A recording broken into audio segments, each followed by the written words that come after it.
pala si Richie B. Cudera, 29 years old, from Municipality of Katayngan, Masbate, Province of Masbate. Ako pala ay isang barangay secretary sa aming barangay, Barangay Bajang, Katayngan, Masbate. Noong naging secretary ako noong taong 2013, naging masaklap para sa akin ang una kong araw dahil sa walang kagamitan, kulang sa kagamitan gaya ng computer, ang nag-iisang kagamitan lamang doon sa amin na iniwan ng dating barangay secretary ay typewriter lamang. Naging mahirap para sa akin yung mag-issue ng barangay clearance, mga resolution, mga certification at iba't iba pang mga pinapagawa bilang trabaho ng isang sekretary ay naging mahirap para sa akin dahil sa hindi ko po masyado kabisado ang typewriter at naging mahirap para sa akin dahil kung may mali, kailangan mo talagang uulitin sa umpisa. Nung nag-request ako sa aming punong barangay na nag-request ako ng isang computer at binigyan naman din ako ng katuparan at nagkaroon kami ng computer. Hanggang nung nakaraang taon ay nagkaroon ng pagpupulong or meeting o seminar ng tinatawag na mind concept. Naging interesado po kami dito dahil unang-una sa tingin ko po ay malaking naiambag para sa amin. Dahil nung na-installan po kami, naging malaki ang nagiging naiambag ng mind concept through EBMS. Dahil po, aside sa income namin, naging mapaganda yung mga bawat gaya ng certification namin, ay naging maganda ang outcome. At ang karamihan sa amin ng mga taga sa amin, malaki ang kanilang pagbigay ng halimbawa dahil maganda na ang aming barangay clearance, naging parang kaya-aya ng tingnan at naging formal na ito dahil tulad ng dati na ini-issue ko po ay talagang hindi lang malinis, marumi talaga at marami pang mga mali-mali. Di katulad ngayon, dahil sa tulong ng EBMS, naging mapadali ang trabaho ko bilang sekretary at nagkaroon kami ng connection din ng barangay treasurer dahil po sa pag-issue ng barangay clearance.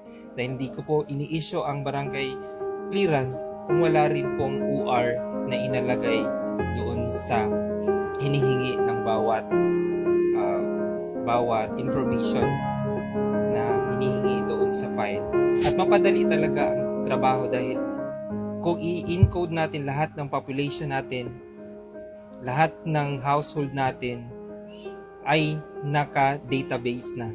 Kumbaga, kung titingnan natin kung may hahanapin tayo gaya ng 0 to 5, mapadali na natin dahil ini-encode na lang natin yung edad na 0 to 5 at agad itong maipapakita. At ito ang nagiging malaking pasalamat ko sa amin, lalo na rin yung aming barangay punong kapitan, na sa tulong ng EBMS, hindi na nahihirapan yung bawat dokumentong ginagawa ko dahil nandun na naka-ready na. Kumbaga, encode na lang tayo at tapos makapag-print na.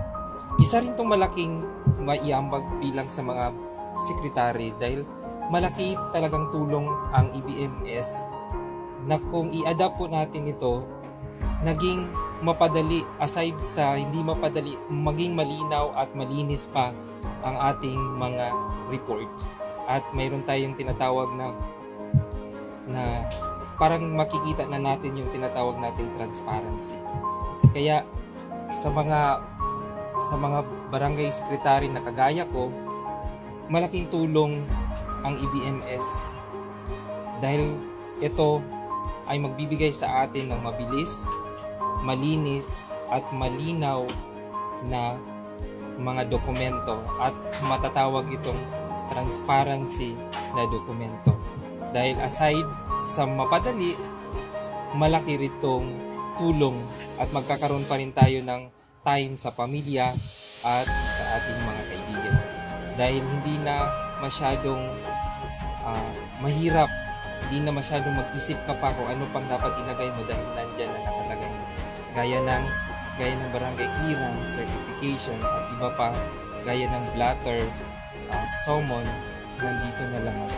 Kaya sa lahat po ng mga barangay secretary, sa lahat po ng mga barangay na wala pang nakapag-install ng EBMS, grab the opportunity.